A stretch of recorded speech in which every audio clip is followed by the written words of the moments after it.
by the arrow, by the dagger. Whatever they could lay their hands on, they threw at him. And when they'd finished, they marched the horses on top of his dead body. So around this time, let's take our minds to the plains of Karbala. A lone man stands there. His back is broken when Abbas died. Light has gone from his eyes when Ali Akbar died.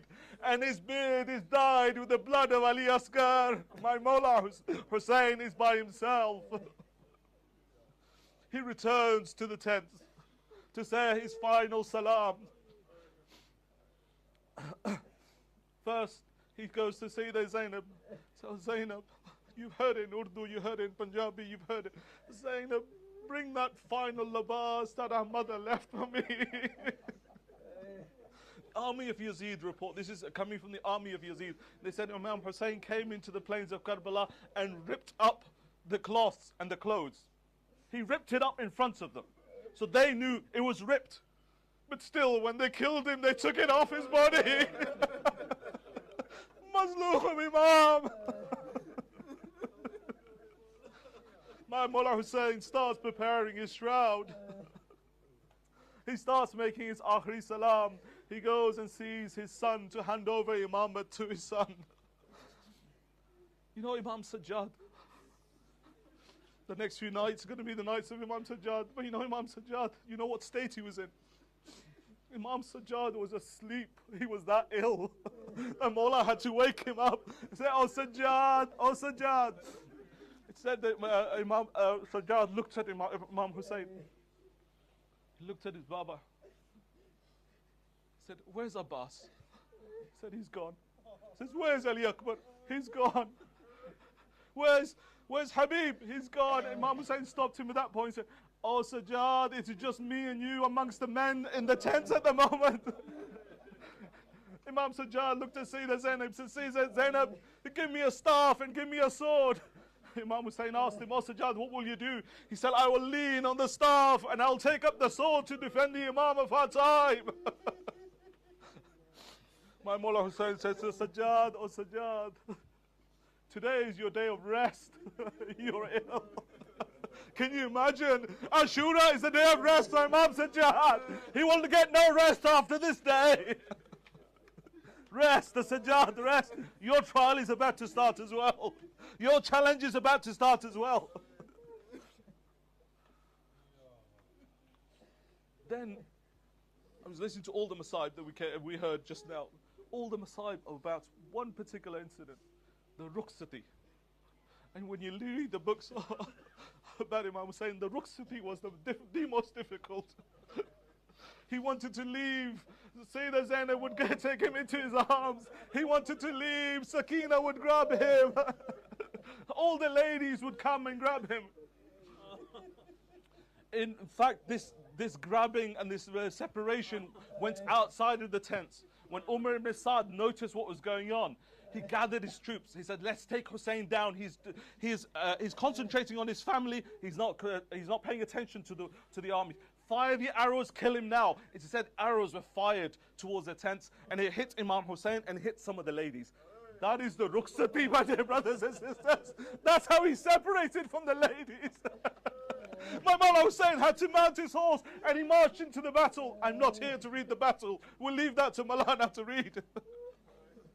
But the army of Yazid say, we had never seen a lion like this. From the morning to now, he had been picking up the bodies of his beloved friends and his family. But he fought like a lion. He would attack the left flank and the right flank. Eventually he pierced them and he went to Farat as well, just to show them if I really wanted water, I could take it any time I wanted. And my dear brothers and sisters, suddenly Karbala darkened. Oh Allah, have you now sent the rain and the cloud? It darkened. Oh Allah, is this the cloud that used to go over the Holy Prophet?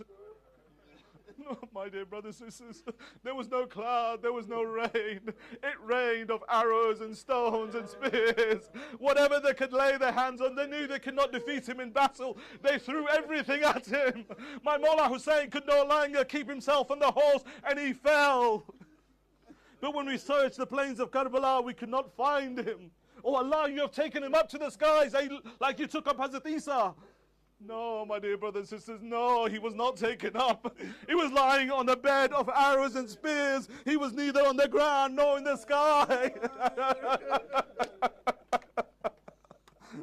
My Mawla Hussein remained in that state for a long time. I told you he was a death by 1,000 cuts.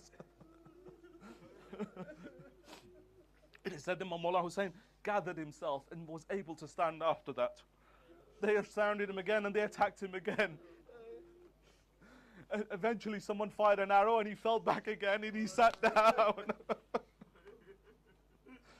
They thought he's finally finished, and some of them said, let's start going towards the tents. So Mawla Hussein one final time got up with his sword to protect the tents. Finally an arrow came, it hit him in the neck, and after this my Mawla could not get up. The army of Yazid thought he's died. They would come one by one, poke him with a spear, poke him with a sword. No one had the guts to go right up to him. They kept poking at him. A death by 1,000 cuts, my dear brothers. Keep that in your mind. That's what my Mawla is going through right now on the plains of Karbala. Then finally one Maloon Shimmer. One Maloon Shimmer said, okay, I will do this. He mounted on the chest of my Mawla Hussein. But did it take one strike to cut the Mawla's neck? 12 times he struck him. قد قتل الحسين في أرض كربلاء. إنا لله وإنا إليه راجعون.